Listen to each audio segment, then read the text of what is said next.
दोस्तों, व्यक्ति क्यों बन जाता है अच्छा या बुरा, जानिए गौतम बुद्ध की इस कहानी से। दोस्तों, मानसिकता, संगत और उपदेश के कारण संसार में लोग दो हिस्सों में बटे हैं। इनमें एक अच्छे और दूसरे बुरे कहलाते हैं। लेकिन प्रश्न यह है कि कैसे और क्यों व्यक्ति अच्छा और बुरा बन जाता है। अच्छा और बुरा व्यक्ति की प्रवृत्ति है, लेकिन सवाल यह है कि क्यों और कैसे कोई व्यक्ति अच्छा या फिर बुरा बन जाता है। वहीं इससे भी जरूरी चीज यह है कि अच्छा इंसान कैसे बने। आज संसार में चारों ओर बुराई ही बुराई है। दंगे फसाद, लड़ाई झगड़े, हत्या और आपराधिक कामों से जुड़ी खबरों की कोई कमी नहीं है। इसका कारण है इंसान का बुरा बनना। जब इंसान की प्रवृत्ति बुरी हो जाती है तो संसार भी बुराइयों से भर जाता है। गौतम बुद्ध की इस कहानी से जानेंगे क्यों कोई व्यक्ति बुरा बन जाता है और बुरे काम करने लगता है। साथ ही इस कहानी में जानेंगे कैसे बने अच्छा इंसान। अच्छे या बुरे व्यक्ति बन जाने से जुड़ी गौतम बुद्ध की ये कहानी। एक गांव में एक शातिर चोर रहता था। पूरा गांव उस चोर के बारे में जानता था, लेकिन इसके बावजूद भी कोई उसे पकड़ नहीं पाया। उस शातिर चोर ने अपना संपूर्ण जीवन चोरी करने में लगा दिया। इतना ही नहीं, आसपास के गांव और नगर में भी उसकी बराबरी का कोई चोर नहीं था। शातिर चोर का बेटा भी बन गया चोर बन गया। चोर का एक बेटा था जिसे वह अपनी तरह ही शातिर चोर बनाना चाहता था। इसलिए वह अपने बेटे से हमेशा कहता था कि कभी किसी साधु या सन्यासी के उपदेश को मत सुनना। यदि कोई कुछ कहे भी तो अपने कान बंद कर वहां से भाग जाना। बचपन से ही उसका बेटा अपने पिता से इन्हीं बातों को सुनता आ रहा था, जिस कारण ये बातें उसके मन में बैठ गई थी। ऐसे में बड़े होकर बेटा भी अपने पिता की तरह शातिर चोर बन गया। एक दिन उसे बड़ा लालच आया और वह राजा के महल में चोरी करने के उद्देश्य से जाने लगा। तभी रास्ते में लोगों की भीड़ नजर आई। चोर ने देखा कि लोग एक सन्यासी के चरणों में गिरकर उनका आशीर्वाद ले रहे हैं। वो सन्यासी गौतम बुद्ध थे।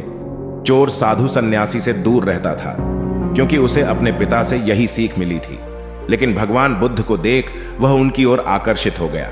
इसका कारण यह है कि पहली बार उसे किसी तेजस्वी व्यक्ति के दर्शन हुए थे।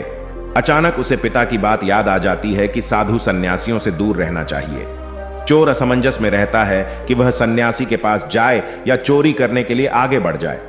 एकाएक उसके मन में यह प्रश्न आता है कि आखिर पिताजी क्यों साधु संतों से दूर रहने को कहते थे। इसका उत्तर जानने के लिए चोर भी लोगों के बीच बैठ जाता है और भगवान बुद्ध के उपदेश सुनने लगता है। बुद्ध लोगों को झूठ बोलने की व्यर्थता और विश्वासघात के बारे में बताते हैं। उपदेश समाप्त होने के बाद सभी लोग अपने घर लौट जाते हैं और चोर भी चोरी करने के लिए महल की तरफ निकल जाता है। लेकिन पूरे रास्ते वह यही सोचता रहता है कि क्यों न एक बार उस सन्यासी के उपदेश में कही बातों को मानकर देखा जाए। इस तरह से वह चोरी करने के लिए महल की दीवार से कूदने के बजाय महल के द्वार से अंदर जाता है। उसे देख महल के द्वारपाल उसे रोकते हैं और भीतर जाने का कारण पूछते हैं। चोर कहता है, मैं चोर हूं और महल में चोरी करने जा रहा हूं। द्वारपाल उसकी बातें सुनकर हंसने लगते हैं और कहते हैं, जरूर यह महल का सेवक या नौकर होगा और हमसे मजाक कर रहा है। यह सोचकर वे उसे महल के अंदर जाने दे देते हैं। जिसका नमक खाया उसके साथ विश्वासघात नहीं करना चाहिए। महल में जाने के बाद चोर खजाना रखे तिजोरी के पास पहुंच जाता है और तिजोरी को तोड़कर धन और आभूषण को पोटली में भरकर भागने लगता है। तभी उसकी नजर महल के रसोई पर पड़ती है।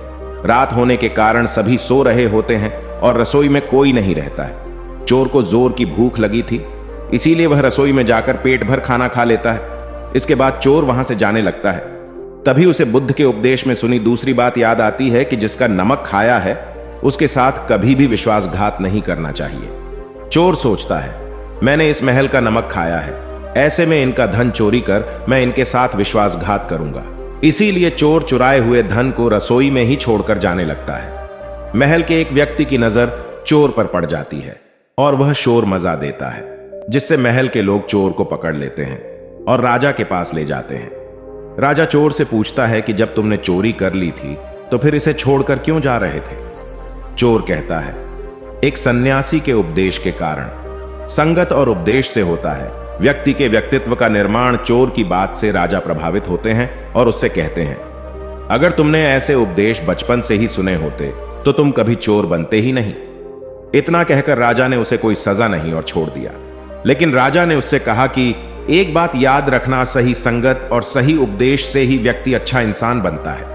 बचपन से ही गलत संगत और गलत उपदेश मिलने के कारण वह बुरा व्यक्ति बन जाता है। संगत और उपदेश व्यक्ति का जीवन बदल देते हैं। दोस्तों, अगर वीडियो पसंद आए तो लाइक, शेयर और सब्सक्राइब करें। धन्यवाद।